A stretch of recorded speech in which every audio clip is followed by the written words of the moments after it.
তো আমার এখন মনে হচ্ছে যে বাক স্বাধীনতার যে ব্যাপারটা মানে আমরা মন খুলে কথা বলতে গিয়ে আসলে আমাদের গলায় আরো বড় বেড়ি পড়ছে কিনা।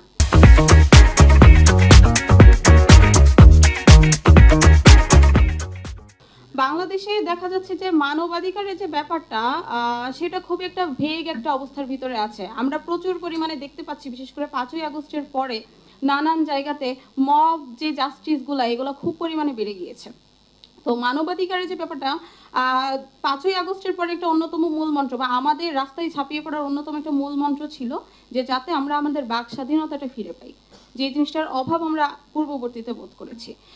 তো আমার এখন মনে হচ্ছে যে বাক স্বাধীনতার যে ব্যাপারটা মানে আমরা মন খুলে কথা বলতে গিয়ে আসলে আমাদের গলায় আরো বড় বেড়ি পড়ছে কিনা।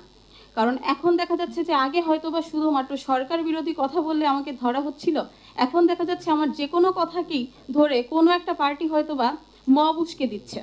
বিশেষ করে ধর্মীয় সহ অন্যান্য বিভিন্ন ইস্যুতে আমরা দেখতে পাচ্ছি যে একজন সিনেমার নায়িকা যখন কোনো দোকান উদ্বোধন করতে যাচ্ছে তখন সেখানে মব এসে হামলে পড়ছে যে না সিনেমা, নাটক সিনেমা এগুলো বেদাতি, এটা বলে তাকে কি করা হচ্ছে, এখানে তার কিন্তু তার চলাচলে বাধা দেওয়া হচ্ছে। আমরা ভয়ের সংস্কৃতি বা ভয়ের আবহের মধ্যে আছি। হ্যাঁ, ভয়ের সংস্কৃতিটা এখানে ভয়ের আবহ তৈরি করা হচ্ছে এবং আমরা এখন মনে হচ্ছে যে আসলে মন খুলে কথা বলতে আরো বেশি ভয় পাচ্ছি আগের থেকে।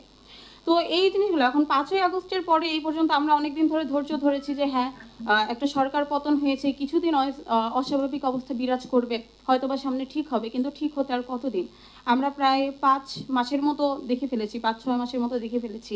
তারপরেও কিন্তু দেখা যাচ্ছে যে এই ধরনের এই যে বেআইনিভাবে কাউকে কোনো মত প্রকাশে বাধা দেওয়ার যে বিষয়টা বা হয়তো একদল কোনো একটা বিষয়কে পছন্দ করছে না সেই জন্য অন্য দলকে যত রকমভাবে করা সম্ভব তত রকমভাবে যে সাপ্রেস করা, এই জিনিসগুলো আমরা দেখতে পাচ্ছি। বিশেষ করে ধর্মীয় ক্ষেত্রে যেই জিনিসটাকে হচ্ছে একদল মনে করছে যে না এটা আমাদের ধর্ম মতের সঙ্গে যাচ্ছে না বা এটা আমার আইডিওলজির সঙ্গে যাচ্ছে না, তারা কি করছে অন্য আইডিওলজির যে মানুষগুলো তাদের উপর কি আক্রমণ করছে। তো এই ব্যাপারগুলোতে আসলে কোনো ধরনের কার্যকরী দেখতে পাচ্ছি না, আমরা সমাধান দেখতে পাচ্ছি না এখনো পর্যন্ত। বা এই যে মানবাধিকারের ব্যাপারটা অথবা বাক স্বাধীনতার ব্যাপারটা নিয়ে পরবর্তীতে কিভাবে আরো জোরদার করা যায়, মানে জিনিসটা আরো আগে থেকে খারাপ না করে কিভাবে আরো সামনে আরো ভালো করা যায়, সেই ব্যাপারে কিন্তু আমরা এখনো পর্যন্ত কোনো পদক্ষেপ দেখছি না।